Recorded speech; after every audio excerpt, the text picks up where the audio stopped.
Hi everyone, I hope everyone is doing well. In today's episode, I'm gonna show you how to convert formulas to text in Excel. In order to do that, I have created a table with first name and surname, and here I have created two other columns. The first will be the formula column and the second will be the text plain column. Now I'm gonna create some formula, and I'm going to show you what I wanna mean right now. I'm gonna join some text inside these column. I'm gonna join the A2 with a semicolon, leaving a space, double quotes, semicolon once again, and I will concat the surname by B2. Closing, pressing enter, and Emily Johnson is in the same row. Okay, and I will copy now this formula to below cells by simply coming to this cell, and from the bottom right section, as you can see, there's a small square, and clicking left to this mouse and dragging all the way down, copying the formula. As you can see, we have all the formula to below cells. And now let's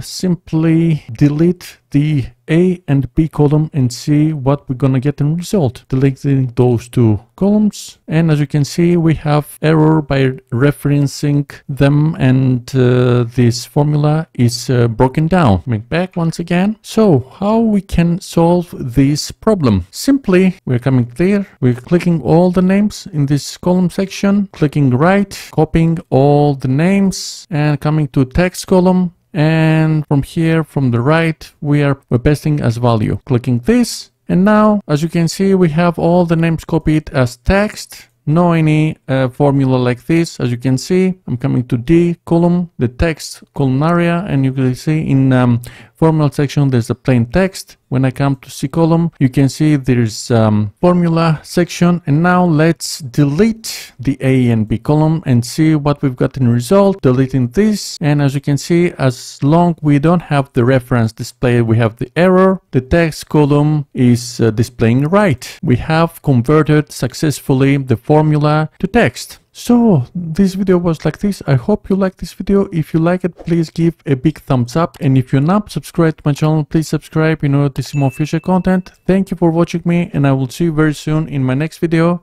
Until then, have a nice day. Bye bye.